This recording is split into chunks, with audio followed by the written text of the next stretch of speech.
Barbara, thanks very much for joining us today. My pleasure. Just give me a little update in terms of Neinver. What's happening in terms of the industry trends that you're seeing in the outlook sector? One of the key trends we're seeing that tourism is playing a growing role in driving our business forward, and we are actually making very specific choices about the location of the future assets. We're trying to become as close to the tourist hubs as we can. So we're currently opening an asset in Prague, which is practically facing the only international airport in Prague. In Amsterdam, we have under development another asset which is attached to Schiphol Airport. And the same is also true for our asset in Belgrade, which is about 20 minutes from the Geneva airport. This really helps us to drive the traffic from the high spenders, tourists, towards our centers. That's the first trend we see. The second trend we see that we have to compete on many more levels with our colleagues in the outlet business and also with our colleagues on full price business because we are competing for time. Our consumers are being very selective about when they spend their time with the family, as a couple, on their own. And we not only have to provide a better brand offer with luxury brands that you're not going to find in full price shopping centers, but we have to provide better experience, better services and nicer bathrooms, better restaurants, because that is going to extend their stay. What we're seeing that we're not going to be able to drive footfall endlessly. We have to invest into increasing the average transaction, we have to invest into loyalty of our customers, and that is what we see on the mature markets where Neinver currently works the most. In the markets that still have considerable potential for growth, Central Eastern Europe, I think that there is still space, but certainly the focus is going to be how do we consolidate the current business and look at very special, very strong assets that in the future are going to carry us forward. You mentioned there about the outlook sector and its growth. Do you see it having different trends to traditional retail, whether that's high street or shopping malls? What's your sense of that?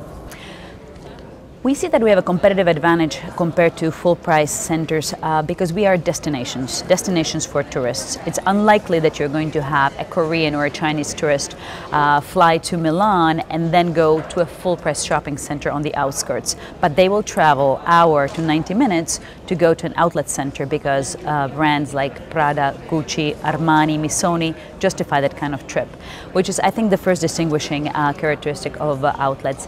The other one is just the sales densities that we can achieve in outlets, given the average transaction, which is much higher than in full-price shopping centers, gives us an edge. And I think that is going to be contributing mostly to the growth we're going to see in the upcoming years. We've talked a lot about growth in terms of the outlook centres, and it's still on a growing path. How long do you think that can last? What's your sense of how the outlook industry is I guess, preparing for it becoming a completely mature sector? I think even being very introspective and looking at ourselves as a company, I think that we still have not just Neinver but our colleagues space to improve and space to grow and space to make our assets stronger with better services, better entertainment, better food and beverage for our customers. So I certainly am very optimistic about what the upcoming 5 to 10 years are going to bring. We have discovered something that is not very shocking, that our customers are very promotion oriented and can be incentivized by additional discounts. We have started an initiative called Super Jueves or Super Thursdays, which has proven to be immensely popular. We have seen people actually waiting in front of our assets on the last Thursday of every month, knowing that they're going to get special discounts on the top of the regular outlet discount. And as soon as the doors open, they start running through the asset to be the first ones at the stores.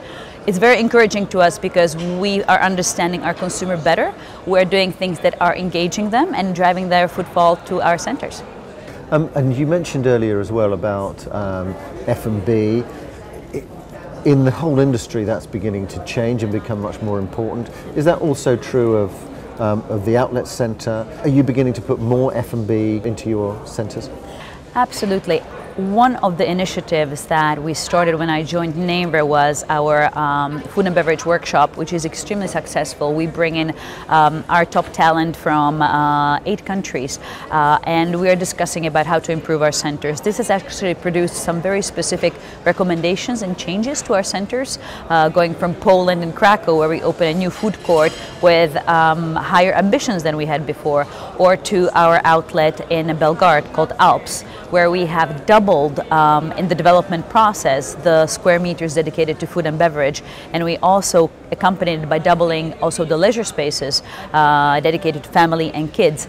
So we are actually translating the insights about how important is food and beverage into very real changes to how our centers, our future centers look, and how we approach refurbishment.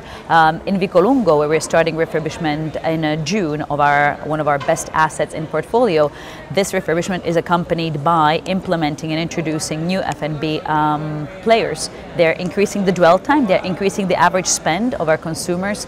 It's a win-win for everybody. And just in terms of the leasing side of it, are you finding new brands, smaller brands coming into the centres? We do, and what we're trying to do is to be, while we work with the big international players and we're trying to increase and consolidate their footprint with us, we're trying to personalize the offer in our centers based on geography. There are some brands that are hugely popular and have fantastic relevance in Italy, and the very same brand has completely different brand perception just across the border in France. So what we're trying to do is to do something special in each center so they don't look cookie cutter, and I think we're very successful in achieving that, having a specific cultural footprint in each one of our outlets.